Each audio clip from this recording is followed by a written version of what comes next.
Happy Sunday, March the 7th, I believe, of 2021. I did not do a video yesterday because I was frankly not feeling very well. But hopefully things are better. I'm still a little red-faced and exhausted and sore, but definitely better.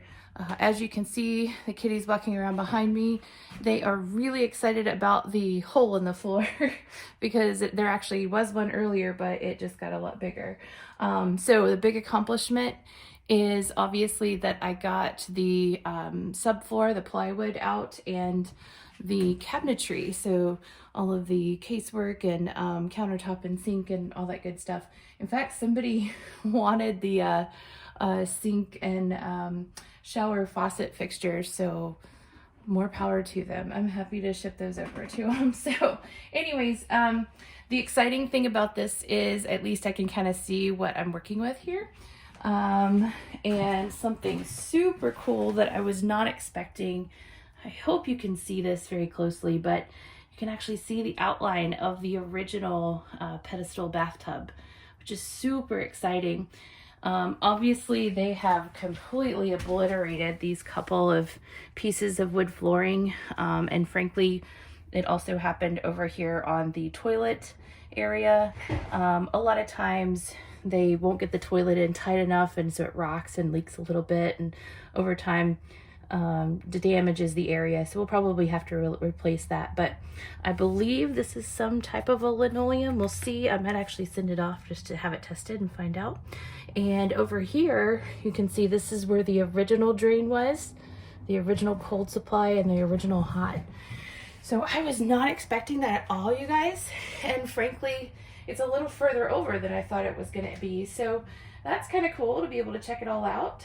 And I am exhausted from pulling everything up. Frankly, I was very frustrated. Kind of made me angry. They used completely inappropriate screws and nails, and not even an appropriate number. So you can see here, roofing nails that are 4 inches, screws that are 3 inches. They were stripped out because obviously they were sitting under mortar, and so over time they just completely disintegrated. So very, very angry about that. Completely ruined parts of the floor. And then just the sheer number, I don't know if you can see this, but I sat this piece of wood aside. Hopefully you can just see. These are all of the shorter nails, which would have been fine for what they were doing. And then on top of that, they would have dozens, and I'm not kidding you, dozens of those big long nails, so, and screws. So yeah, when I turn on the lights tonight in this room, you'll probably see like starlight with all of the holes that they've created to get that subflooring down. Not to mention the big, huge areas where they've run pipes over the years. So I'm gonna replace what I can. I definitely have some work cut out for me ahead to fix what I can. I think I can do it, but it would have been a whole lot nicer if somebody had just known what they were doing. Obviously they didn't. So that is very frustrating. Yeah, so repair the floor is one of the next steps, and check my measurements again now that I can see what was originally here. That was a really fun surprise to see. I'll try and clean some of that up too, and be able to show you a little bit more. Now I'm starting to look at the heater. The toilet is in. It's actually in the living room floor right now, and the kitties are really confused because there's no water in it, and they think that's a water bowl. So they're very disappointed in me. They think I'm falling down on the job.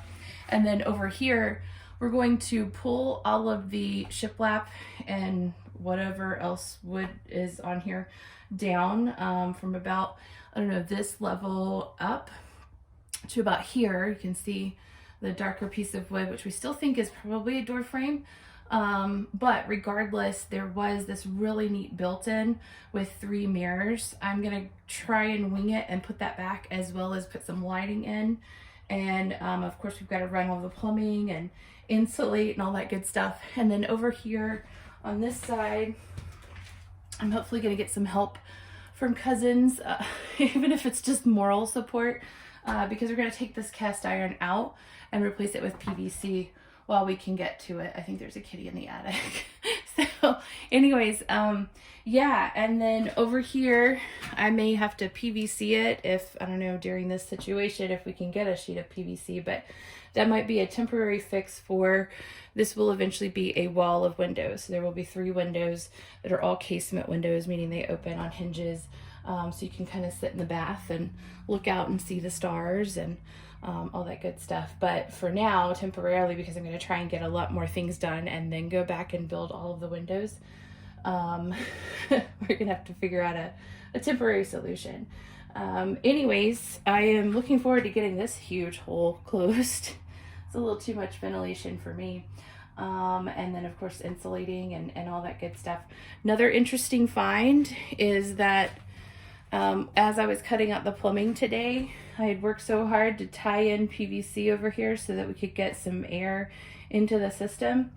Turns out it was a huge waste of my time because they didn't actually have anything that was ventilating all the way up through the roof. So that would be why there was drainage issues. There were drainage issues both at the sink and at the bathtub, because the cast iron would have been what provided fresh air, but it was blocked and cut off.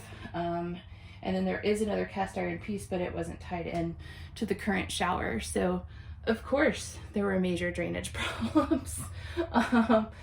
Well, thank goodness we can fix that now, and we discovered it. I can't even imagine how many people have lived here for this long and not knowing that, and just frustrated by the whole situation. So anyways, it's at least a step forward. You guys take care, stay safe and healthy, and we will talk next week.